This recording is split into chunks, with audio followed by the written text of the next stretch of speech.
In 2013, Industry Canada and Statistics Canada published a study in their Key Small Business Statistics series. It was called Financing Statistics, November 2013. In recent years, I've found that statistics are one of the best tools you can have for understanding the business environment. In any event, while this study is a little over 10 years old, the patterns are still the same today.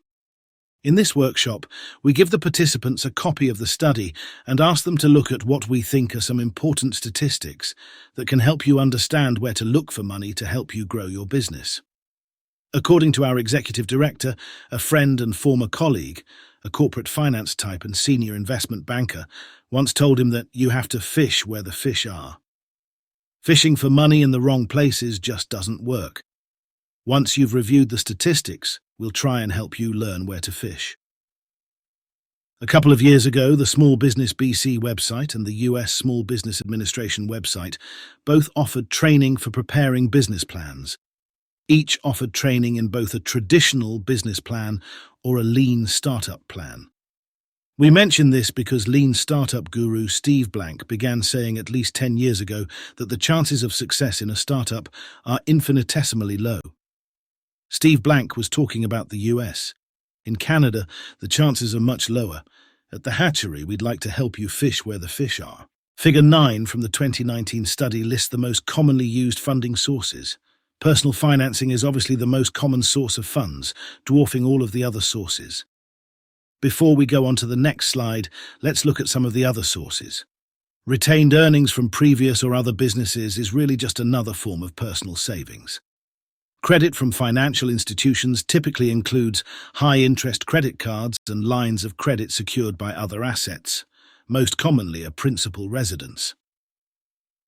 Loans or equity from friends or relatives might include money from parents, grandparents, a brother or sister. These people are also referred to as fools, friends, and family. Venture capitalists and angel investors divide investing activity into series or funding rounds. A startup's first round of funding is generally called the friends and family round.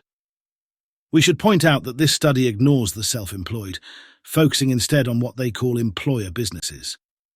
This distinction may be a little arbitrary since self-employed individuals often incorporate and then hire themselves.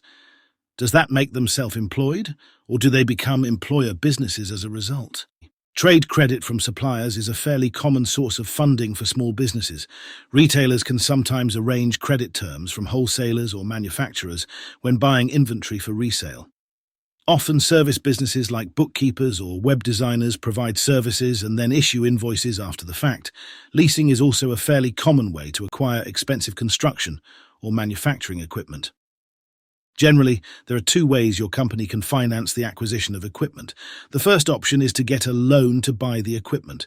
Equipment loans are amortized over a few years and are secured by the equipment. However, some lenders may ask for additional security, such as a personal guarantee. These loans have similar qualification requirements to conventional business loans. The second option is to lease the equipment. Leasing the equipment is similar to renting it. The finance company buys the equipment and retains ownership while you pay a monthly fee to use it. Leases can be structured so that you own the equipment after the final payment. Other leases require that you return the equipment at the end of the lease. Small Business BC has an article on their website called 5 Ways to Finance Your New Startup. According to the article, as an entrepreneur, one of your greatest challenges is getting funding to launch your startup. One reason getting funded is so difficult is that many entrepreneurs have unrealistic expectations about how to finance their companies.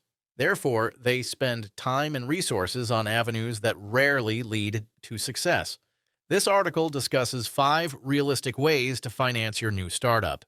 These tried and true sources have been used by entrepreneurs in every industry.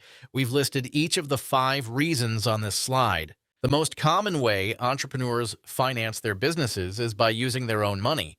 First-time entrepreneurs seldom find investors or other sources because they have no track record.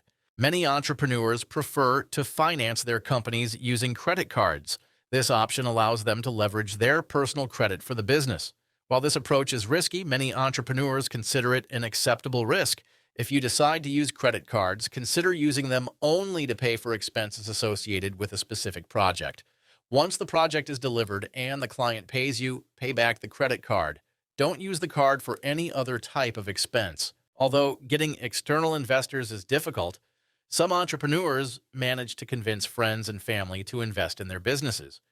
This strategy is common, but keep in mind that mixing money and relationships can cause problems. Therefore, manage this process carefully. Decide if you want them to lend you money or if they will be buying equity in your business. Both methods have advantages and disadvantages. One often overlooked source of financing is your vendors. Often, small businesses can ask their vendors to give them 30 to 60 days to pay an invoice.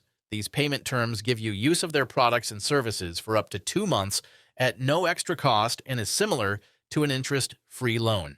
Smart entrepreneurs can use vendor financing to grow their operations. The key is to time the delivery of your services so that clients pay you before you have to pay vendors. One increasingly popular alternative in recent years is asset-based financing. For many startups, their two major assets are accounts receivable and purchase orders. Invoice financing helps growing companies that have cash flow problems because clients are taking 30 to 90 days to pay invoices. Purchase order financing, on the other hand, helps companies that need funds to fulfill a purchase order. Both solutions are available to startups as long as the underlying invoices and purchase orders are from creditworthy companies. You probably noticed that I did not include angel investors and venture capitalists in the list. Getting their funding is extremely difficult. Unless you have a unique concept and a seasoned team, it's best to consider funding your business with the previously discussed options first. Remember that venture capitalists scrutinize hundreds of deals before finding a suitable candidate. Look for venture funding only after you have generated a prototype, or better yet, actual sales. Proven revenues will go a long way in helping you convince external investors to give you the funding you need. The author is the founder and managing director of Commercial Capital LLC Canada, a company offering invoice factoring and purchase order financing to small businesses in Canada. We agree heartily with his advice on angel investors and venture capitalists. Both lists include essentially the same sources of money. Strangely, the most important funding source is missing from both. All businesses should focus first on serving their customers. Good, efficient customer service is not only your most important source of funding, it's the best advertising you can get.